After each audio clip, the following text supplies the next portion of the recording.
regardless of what's going on around them, they have their methods and their ways, and they understand. Some of these people have been working in the movement 20, 30 years. Maybe they're not going to see what they want in their lifetime, and it's okay with them.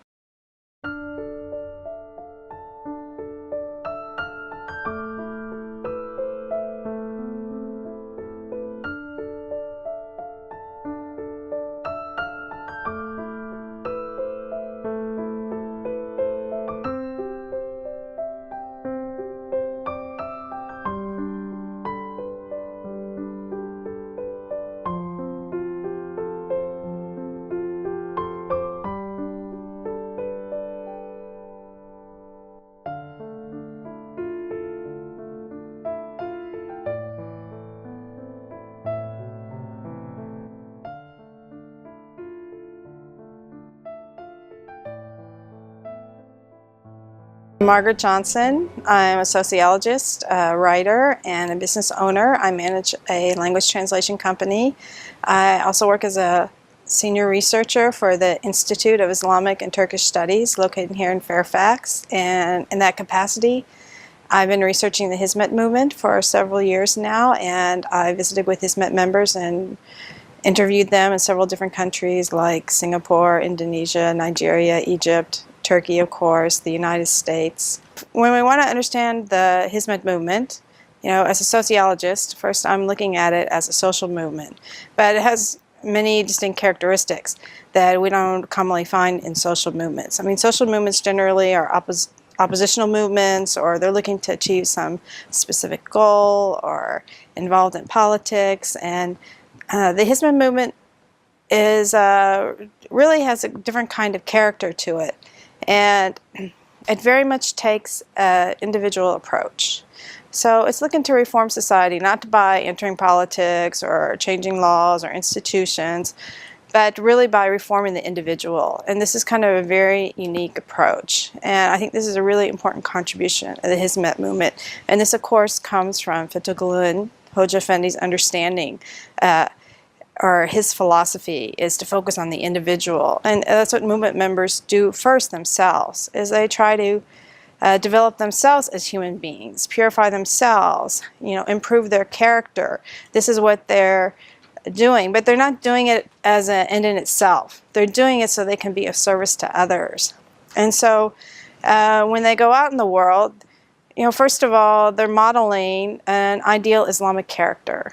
And the Hizmet people are among the best people I've ever met in my life here on earth, just, as human beings. And this is very important. I think this is a really important contribution. And the other thing that's really kind of unique and special about Hizmet is its time horizon, because really its philosophy is to focus on the individual. And a lot of times it gets called an education movement. But it's not an education movement just because it has schools. It has education movement because it believes this is how you change the world. You start with developing the human being, the child, the adult, wherever they are in life. Meet them where they are. And the schools focus on the best education. Traditionally, they're focused on math and science education. They tend to be secular schools. But at the same time, the teachers are modeling this Islamic character, which basically are universal human values that we can all agree on, or most people agree on. Sincerity, kindness, love, serving others, loving your country. They model these behaviors to the students and try to develop that so that at the end you have a balanced student, well educated in the mind, but also a dedicated, sincere human being. And you can think about it, this is a long time horizon. Regardless of what's going on around them, they have their methods and their ways, and they understand. Some of these people have been working in the movement 20, 30 years. Maybe they're not going to see what they want in their lifetime, and it's okay with them. And they're looking for this big kind of reform that's going to take time, but it's a bottom-up, and this is their approach. And the other important thing is that they give a model to Muslims about and this is something that Hoca Efendi, Fethullah Gulen, writes about quite a bit, is how can you be Muslim in the modern world? And he's a scholar that writes for his time. So it's not, we don't want to be some kind of situation where we're saying, you know, we should have Islamic law or we should have Sharia, and, you know, we want to get in government so we can impose this. You know, Hizmet does not take that approach at all. So they're saying, and what Hoca Efendi says is, you can live your Islamic character, your Islamic values, your Islamic way of life now. You can do it now, regardless of what the particular governmental structure is you're living under.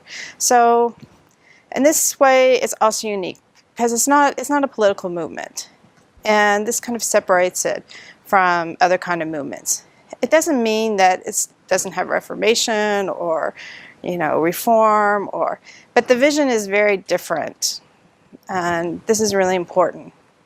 And so it's important for individuals, important for Muslims, and then for non-Muslims, we go, you know, wider circle. Hizmet Movement is an example of Muslims living their faith fully and living in harmony with people that are different from them. And this whole idea of peaceful coexistence. They're living this, modeling this, and showing the way. And this is really important for the Western world. They can see this as, you know, an antidote to this idea. Because we know, if we look at survey research, that a lot of Westerners and Americans, they fear Muslims. You know, they're thinking negatively about Islam. And so the Hizmet really provides a very strong counterweight, you know, a positive example to these negative ideas. So the schools that are around the world are very important. I mean, they're important for several different dimensions. But if we just want to take, you know, I talked about the importance of peaceful coexistence and modeling Islamic behavior and how important that was.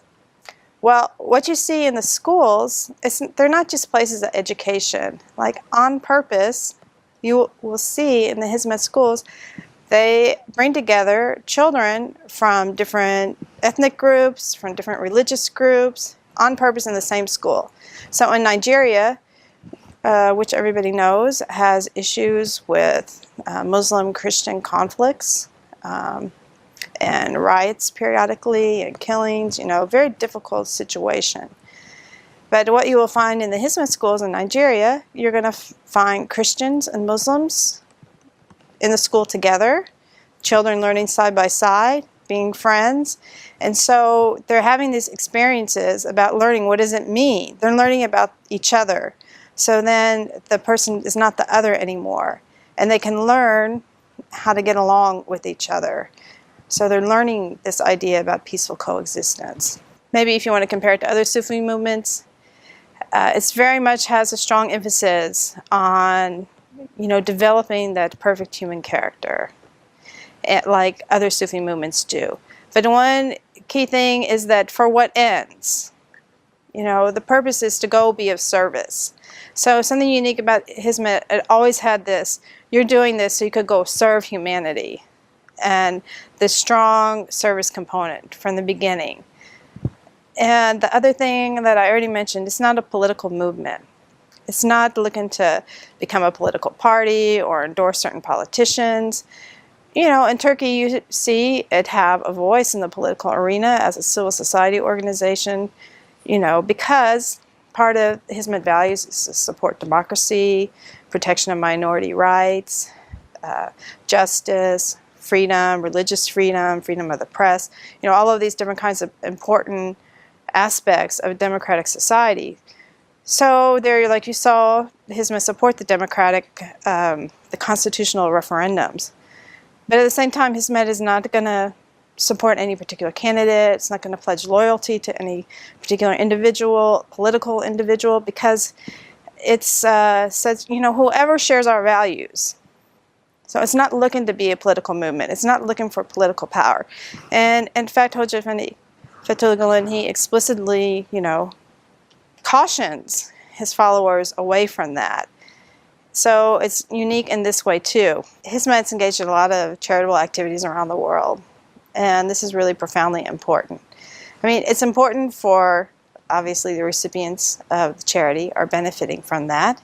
But it's also, again, it's a way of dialogue. It's saying, you know, we're Muslims, this is what we do. And, you know, some Muslim people might object and say, why are you giving charity to non-Muslims when Muslims are suffering so much in the world? And it is true.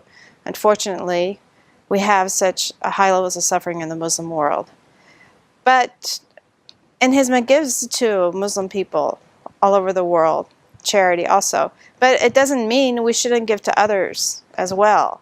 I mean, we should. It's our duty. It's our obligation. And it's a way, I mean, in America we have the Red Cross, which pretty much is a secular organization, but started as a Christian organization. You know, it goes everywhere. Muslims should as well. We should go everywhere, and we should be there, and people should see this face of Islam. And also, it's a great benefit. I mean, it's a great benefit. Turkey benefit. When Turkish people going as Hizmet, a lot of times the people of the country, they're seeing Turkey's coming and helping us. And that's a great benefit to the image of Turkey.